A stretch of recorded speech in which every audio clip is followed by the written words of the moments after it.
নমস্কার বন্ধুরা, আমি গৌরব। তো আজকে যে পদ্মটার সঙ্গে আপনাদের আলোচনা করতে এসেছি সেটা হচ্ছে ওয়াটসানা। পিওর ট্রপিক্যাল একটি পদ্ম হচ্ছে এই ওয়াটসানা। দেখতেই পাচ্ছেন আমার একটি প্রায় 25 ইঞ্চি কাছাকাছি একটি ডায়ামিটারের নাদাতে, সিমেন্টের নাদাতে গাছটি করা আছে। তো 2.5 ফুট হবে ডায়ামিটার। সর্ষের খোলে করা আছে গাছটি, মাটির দেখে বুঝতে পারছেন। তো গাছটি খুব সুন্দর গ্রোথ নিয়েছে। গাছটির বয়স প্রায় 1 মাস 10 দিন কি 12 দিন হবে। দেখতেই পাচ্ছেন এই একটি প্রথম ফুল ফুটেছে।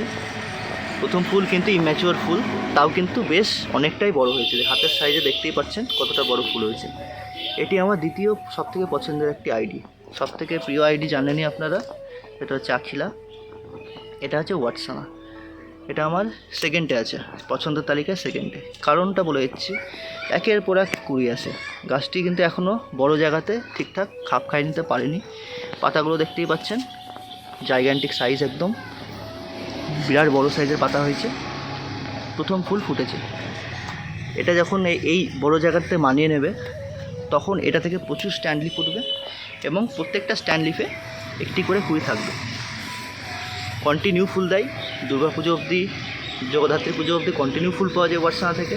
আগের বছরেও আমি প্রায় জগদ্ধাত্রী পুজো অবধি ফুল পেয়েছি। দেখতে পাচ্ছেন কত সুন্দর কালারটা ফুলের। সবথেকে বড় কথা, ফুলটি গাছে কিন্তু 10 থেকে 12 দিন আরাম করে থাকে।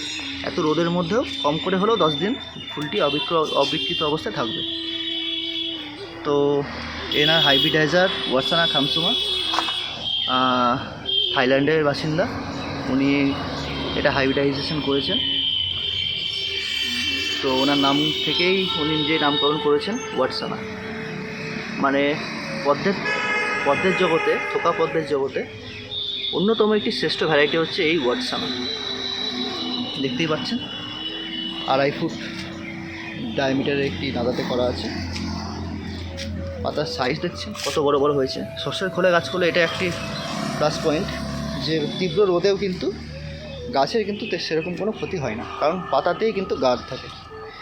পাতাতেই যেহেতু পুরো গামলাটা কি পুরো নাদাটা জায়গাটা গার্ড অবস্থায় থাকে, তো জলটা কিন্তু হিট হয় না।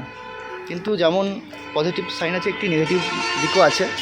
সেটি হচ্ছে এই পাতাতে কিন্তু বড় সাইজের ডায়ামিটার হয়, পত্ররন্ধ্রগুলো কিন্তু প্রচুর আছে পাতাতে, ফলে বাষ্পমোচনের হারটাও কিন্তু বেশি।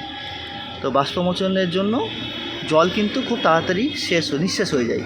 তো আপনার এরকম পুরনো পচা পাতা কেটে দেবেন অবশ্যই, গাছের গ্রোথটা তাহলে ঠিকঠাক থাকবে। এই দেখতে পাচ্ছেন আরেকটি স্ট্যান্ড উঠছে, তো আশা করি ওটাতেও বার্ড আসবে। তো আমার একটি 20 ইঞ্চি ডায়ামিটারের একটি গামলাতেও ওয়াটসানা ফুটেছে। তো চলুন দেখায় ওটা। চলে আসলাম আমার 20 ইঞ্চি ডায়ামিটারের গামলাতে। দেখতেই পাচ্ছেন দুটো ওয়াটসানা কিন্তু ফুটেছে, এই দুটো ফুটেছে। এখানে আরেকটি বার্ড আছে, এটাতেও আরেকটি বার্ড চলে আসবে আশা করি। এগুলো কিন্তু ফ্লোটিং লিফে কিন্তু বার্ড এসেছে। তো এই গাছটা কিন্তু আমার পুরনো খোলের মাটিতে করা, নতুন করে এই মাটিতে কিন্তু আমি খোল মেশাইনি। তা গাছটার হেলথ কন্ডিশন দেখে আমার মনে হচ্ছে যে অল্প করে কিছু খোল কিংবা একটু গোবর সার মেশাতে হতো। যাই হোক, গাছটা গ্রোথ নিয়েছে। আমি কিন্তু এবছর গাছে কোনো রাসায়নিক দিচ্ছি না। এত রোদের মধ্যে, এত গরমের মধ্যে গাছে রাসায়নিক দিলে পাতা পুড়ে যেতে পারে, গাছের ক্ষতি হয়ে যেতে পারে। তো সুতরাং রাসায়নিক না দেয় ভালো। তো গাছটার হেলথ কন্ডিশন খুব একটা ভালো না, যেহেতু আগের বছর এই মাটিতেই আমি হোয়াইট পিউনি করেছিলাম। হোয়াইট পিউনি গাছটা দুর্দান্ত গ্রোথ করেছিল। তা যাই হোক, সেই গাছেই কিন্তু সারের কিন্তু অনেকটাই খেয়ে নিয়েছে, নিঃশেষ করে দিয়েছিল। আমি ওই মাটিতে নতুন কোনো খোল না মিশিয়ে গাছ করেছিলাম, এক্সপেরিমেন্ট পারপাসেই করেছি ওটা। তা যাই হোক, তার মধ্যে একটু হয়তো ভার্মি কম্পোস্ট কি খোল মেশাতে হতো, ওটা আমার মেশানো হয়নি। ওই জন্য গাছের হেলথটা খুব একটা ভালো হয়নি। তাও দেখতেই পাচ্ছেন কত সুন্দর কালার। আমি কিন্তু ভিডিওটা কোনো রকম এডিট করে ছাড়বো না, আমি কিন্তু যেমনকার তেমনই ভিডিওটা ছাড়বো। কালারটা দেখতেই পাচ্ছেন কতটা সুন্দর কালার এসেছে। এই যে কালার দেখুন ফুলের, খুবই সুন্দর কালার একেবারে। তো এই হচ্ছে ভিডিও ওয়াটসানা আমার নিচেও আর এক জায়গায় করা আছে, সুতরাং ওয়াটসানা টিউবার আমার কাছে অ্যাভেলেবেল পাবেন অত্যন্ত কম দামে। তো যারা আমার কাছ থেকে ওয়াটসানা নিতে চাইবেন তো তারা অবশ্যই আমাকে ইনবক্সে যোগাযোগ করুন কমেন্ট সেকশানে। তো এই হলো ভিডিও। কারোর যদি কোনো প্রশ্ন থাকে অবশ্যই কমেন্ট করবেন। ভালো থাকবেন, ধন্যবাদ।